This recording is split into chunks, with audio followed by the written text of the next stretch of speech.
Hello student, welcome back to DP sir classes. आज की class में हम आपको बीसीए का क्वेश्चन पेपर करवाने वाले हैं जो कि आपका दिसंबर 2023 में आ रखा है।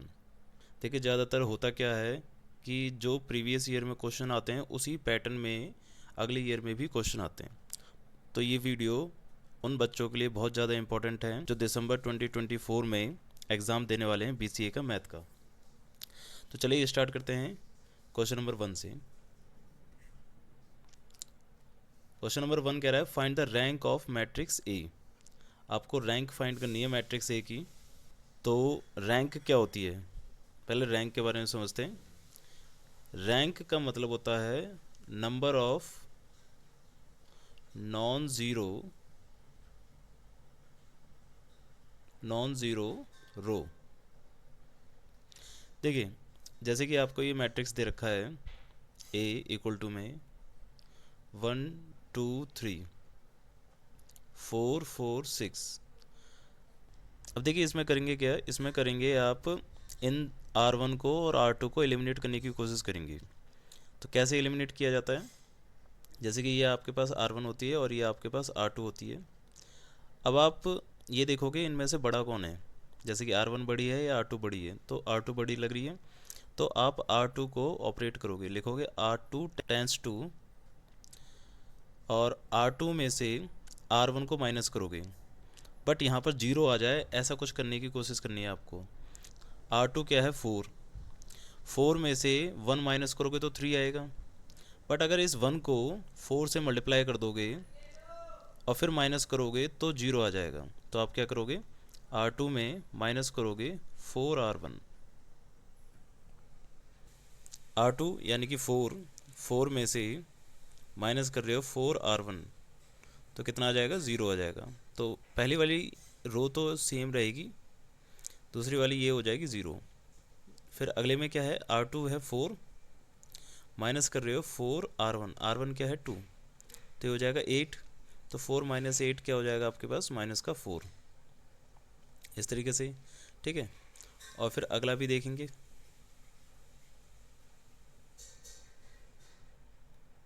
और फिर अगला कह रहा है जैसे कि 6 हो जाएगा, ये 6 में से माइनस हो जाएगा 4R1, R1 कितना है 3, तो ये हो जाएगा 6 माइनस 12 यानी कि माइनस का 6। इस तरीके से अब आपको क्या करना है, अब आपको ऐसे क्वेश्चन में ये देखना है कि आप इस वाली टर्म को या इस वाली टर्म को या किसी भी टर्म को ज़ीरो कर सकते हो। तो देखिए, जो छोटा टर्म होता है उसको तो ज़ीरो नहीं किया जाएगा, आप इतना समझ लेना। जो ये बड़ी वाली टर्म है इनको जीरो किया जा सकता है या नहीं किया जा सकता। अब देखिए, इसको जीरो तब कर सकते हैं जब आप इसमें 2 से मल्टीप्लाई कर दोगे तो ये हो जाएगा 4, और फिर उसमें प्लस कर दोगे। बट जैसे ही इसको ज़ीरो किया जाएगा फिर इधर कुछ ना कुछ चेंज हो जाएगा, क्योंकि जो ऑपरेशन आप इस पे अप्लाई करोगे वही ऑपरेशन आप इसको इस पे भी अप्लाई करोगे, तो यहाँ पर वो जीरो नहीं रहेगा। तो आपको ऐसा नहीं करना कि किसी एक को ज़ीरो लाने के लिए दूसरे ज़ीरो को हटा दो। तो अब यहीं पर क्या हो जाएगा, ये क्वेश्चन ख़त्म हो जाएगा। आपको ये देखना है कि इसमें से नंबर ऑफ़ नॉन ज़ीरो रोज़ कितनी है। नॉन ज़ीरो का मतलब क्या हो गया, जो ज़ीरो ना आ सकें। तो ज़ीरो कितने नहीं आ सकती, भाई दोनों रो ज़ीरो नहीं आई पूरी की पूरी। जब दोनों रो जीरो नहीं आई तो इसमें जो रैंक हो जाएगी आपकी वो हो जाएगी 2, यानी कि 2 रो ऐसी हैं जो नॉन ज़ीरो रो हैं। बात समझ में आ रही है, थोड़ा सा टफ है बट आप समझ जाना।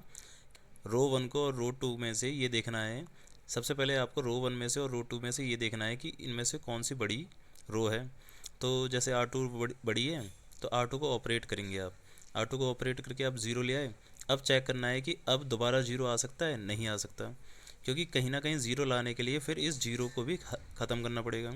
मतलब कैसे भी करके पूरी रो में, पूरी की पूरी रो में ज़ीरो नहीं आ सकता। अगर पूरी रो में ज़ीरो आ जाता है तो ये सारी रो ज़ीरो हो जाएगी और ये बचेगी 1, तो फिर इसकी रैंक हो जाएगी 1। तो अभी तो आपका आंसर है 2, ठीक है। अगला क्वेश्चन देखिए।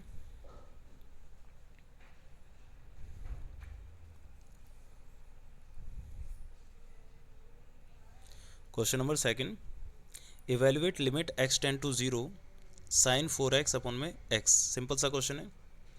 Limit x tend to 0 sine 4x upon में x। यहाँ पर हमारा एक फॉर्मूला लग रहा है, limit x tend to 0 sine x upon में x, जो कि होता है हमारा 1। अब यहाँ पर साइन के साथ x है और नीचे भी x है, बट यहाँ पर साइन के साथ 4x है। बहुत ही सिंपल सा क्वेश्चन होता है ये। तो उसके लिए क्या करना पड़ता है हमें, जैसे कि साइन 4x है तो ऊपर वाले 4x में तो कोई चेंज नहीं होगा, बट नीचे वाले जो 4x है उसमें आप क्या कर दोगे, 4 से मल्टीप्लाई और 4 से मल्टीप्लाई ऊपर कर दोगे और नीचे डिवाइड कर दोगे। तो ये किस तरीके से हो जाएगा आपका, तो ये कुछ इस तरीके से हो जाएगा कि लिमिट x टेंड टू 0, ये हो जाएगा 4 साइन 4x अपॉन में 4x। अब ये क्या हो गया, ये इस फॉर्मूले की तरह आ गया। देखो साइन x अपॉन में x क्या है कि जो थीटा की वैल्यू यहाँ ऊपर होती है वही वैल्यू आपकी नीचे भी होनी चाहिए। तो यहाँ पर भी देखो 4x ऊपर है तो 4x नीचे भी है, तो ये वैल्यू आपकी किसके बराबर हो जाएगी, 1 के बराबर। तो जब ये वैल्यू 1 के बराबर हो जाएगी तो आंसर कितना आ जाएगा आपका 4। तो इसका आंसर आ गया आपका 4। सिंपल सा कंसेप्ट है ना।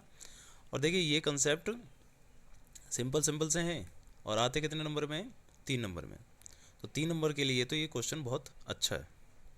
ठीक है, अगला देखते हैं। अगला क्वेश्चन कह रहा है, question number 3, differentiate x into e x function with respect to x। x के रिस्पेक्ट में ही करना है डेरिवेट इसका।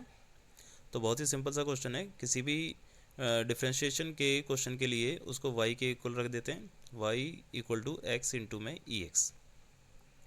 डिफ्रेंशिएट करना है इसको विद रिस्पेक्ट टू x। अब यहाँ पर आपको समझ में आ रहा होगा कि इसमें लगेगा u इंटू वी का रूल, यानी कि product rule. u into v का डेरिवेटिव, जो कि क्या होता है, u का derivate into v plus u v derivative.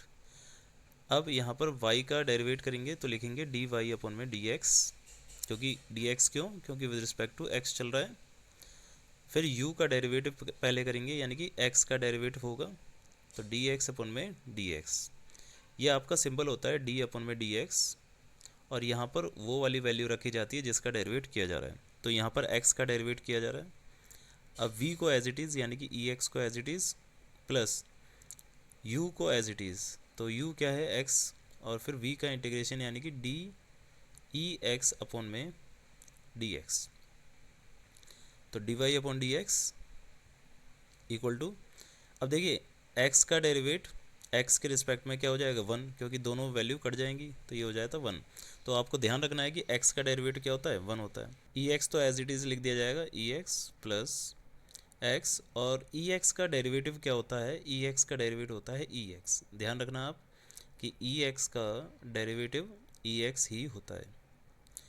ठीक है, और d y upon d x equal to में कॉमन क्या है आपके पास, इसमें ई एक्स कॉमन है, तो यहाँ क्या बचेगा आपके पास 1 प्लस एक्स। तो ये हो जाएगा आपका आंसर। सिंपल सा क्वेश्चन था। ठीक है, बस आपको ध्यान रखना था u इंटू वी इसमें लगाना है। अगला क्वेश्चन देखते हैं।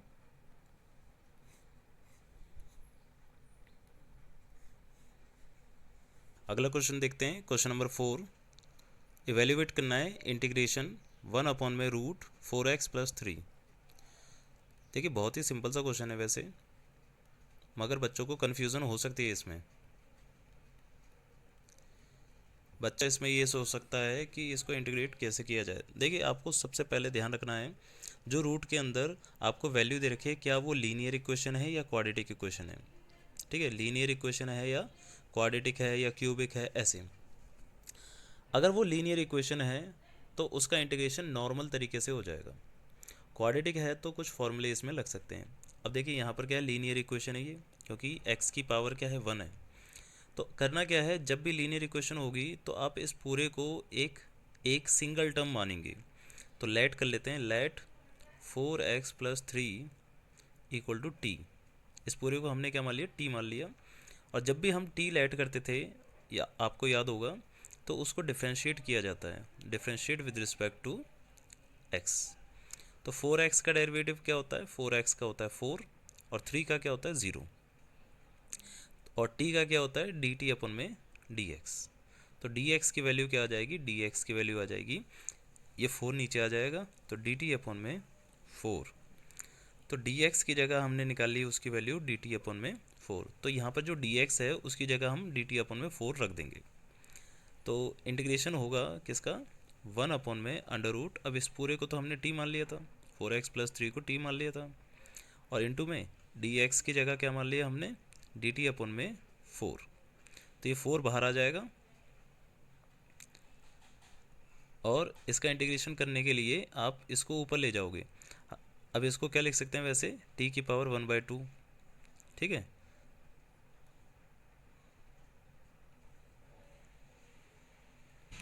अब जब इसको ऊपर लेके जाओगे तो ये वैल्यू हो जाएगी आपकी 1/4 इंटीग्रेशन t की पावर -1/2 dt। अभी इसका इंटीग्रेशन नहीं हुआ, अब इंटीग्रेशन करने के लिए आप क्या करोगे, इसमें पावर प्लस हो जाएगी और उतना ही नीचे आ जाएगा, प्लस का c। तो अब ये हो जाएगा इंटीग्रेशन 1/4। अब देखिए 1 प्लस 1 कितना होता है, -1/2 प्लस 1 आपका होता है, एलसीएम ले लेंगे तो -1 प्लस का 2 अपॉन में 2, यानी कि 1 अपॉन में 2 हो जाता है। तो इसको लिख सकते हैं हम t की पावर 1/2, और ऐसे ही नीचे भी यही हो जाएगा 1/2 प्लस का c इंटीग्रेशन 1/4। अब इसमें क्या होगा, ये जो 2 है ये ऊपर चला जाएगा, ये 2 ऊपर चला जाता है, तो 2 t की पावर 1/2 प्लस का c, इस 2 से कैंसिल हो जाएगा 2 बार में, तो ये हो जाएगा आपका 1/2। अब देखिए हाफ का मतलब क्या होता है, √t प्लस का c, तो ये हो जाएगा आपका हाफ, और इस t की जगह पर आपने क्या वैल्यू रखी थी, याद है आपको, t किसकी जगह पर रखा था आपने, 4x+3 की जगह पर। तो यहाँ पर क्या कर देंगे, अब आप जहाँ पर t लिखा है वहाँ लिख दोगे 4x+3 प्लस c, और ये हो जाएगा आपका आंसर, ठीक है। इंटीग्रेशन थोड़ा सा टफ पड़ जाता है बच्चों के लिए, बाकी इतना टफ नहीं था ये क्वेश्चन, आप इसे ईजिली तरीके से समझ सकते हैं। आपने बस क्या करा था, इसको टी लाइट करा था और नॉर्मल इसको इंटीग्रेट करा था, ठीक है। अब देखिए क्वेश्चन नंबर 5 है। 5 कह रहा है ए वेक्टर दे रखा है आपको 2i, लिख लेते हैं, ए वेक्टर दे रखा है आपको 2i प्लस 4j प्लस का 7k, और ऐसे ही बी वेक्टर भी दे रखा है आपको -i प्लस 2j माइनस का 5k। अब इसमें क्या है, आपको डॉट प्रोडक्ट निकालना है, इसे क्या कहते थे हम, डॉट प्रोडक्ट, ठीक है। अब डॉट प्रोडक्ट निकालने के लिए आपको करना क्या है, पहले तो वैल्यू को लिख लो। ए वेक्टर है आपके पास 2i प्लस का 4j प्लस का 7k डॉट माइनस का i प्लस का 2j माइनस का 5k। अब देखिए आपको इसको मल्टीप्लाई करना है। अगर आपको डॉट प्रोडक्ट का याद हो तो हम आई वाले टर्म से ही मल्टीप्लाई करते हैं, तभी जाके उसकी वैल्यू किसके बराबर आती है, 1 के। अगर आई वाले टर्म को किसी और से डॉट प्रोडक्ट करते हो तो उसकी वैल्यू आती है 0। इसलिए हमें बताया जाता है कि सिर्फ आई वाली टर्म को आई वाली टर्म से मल्टीप्लाई करना है और जे वाली टर्म को जे वाली टर्म से ही मल्टीप्लाई करना है, क्योंकि सेम टर्म होती है तो डॉट प्रोडक्ट पे उसकी वैल्यू आती है 1। तो इसलिए यहाँ पर डॉट प्रोडक्ट को करते समय आपको याद रखना है कि आई वाली टर्म को सिर्फ आई वाली टर्म से ही मल्टीप्लाई करना है। तो करना क्या है हमें इसमें, अब 2i को -i से मल्टीप्लाई करेंगे तो अभी अभी बताया i और i तो 1 हो जाता है, तो यहाँ बचा क्या 2 और यहाँ बचा -1, ठीक है, 2 और -1, तो 2 को -1 से मल्टीप्लाई कर दो बस, प्लस अब j वाले j से करेंगे तो j तो 1 हो जाएगा, तो 4 और 2 बचेगा, तो 4 को 2 से मल्टीप्लाई कर दो, प्लस ऐसे ही 7 को -5 से मल्टीप्लाई कर दो, तो ये वैल्यू आ जाएगी आपकी कुछ इस प्रकार से, ये हो जाएगा -2 प्लस का 8 और -35।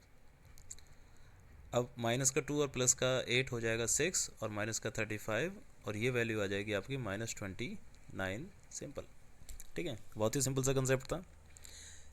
तो देखिए इस वीडियो में हम बस 5 क्वेश्चन करेंगे, अगले क्वेश्चन हम अगली वीडियो में करेंगे सेक्शन बी को। अगला पूरा सेक्शन अगले वीडियो में हो जाएगा। इसमें हमने क्या कर लिया, इसमें हमने फर्स्ट सेक्शन कंप्लीट कर लिया, ठीक है। फर्स्ट सेक्शन 5 नंबर 5 क्वेश्चनों का था, 15 नंबर का था। तो 15 नंबर से 15 नंबर के लिए तो हमने क्वेश्चन कर लिए। अगली क्लास में हम देखते हैं सेक्शन बी को, और सेक्शन बी आपका कितने मार्क्स का है? सेक्शन बी भी आपका 15 मार्क्स का ही है। इसमें क्या है, आपके पास 3 क्वेश्चन है, जिसमें से आपको 2 करने हैं और 7.5 नंबर का एक क्वेश्चन है। तो मिलते हैं फिर अगली वीडियो में, जब तक के लिए आप इसे सही से समझिए।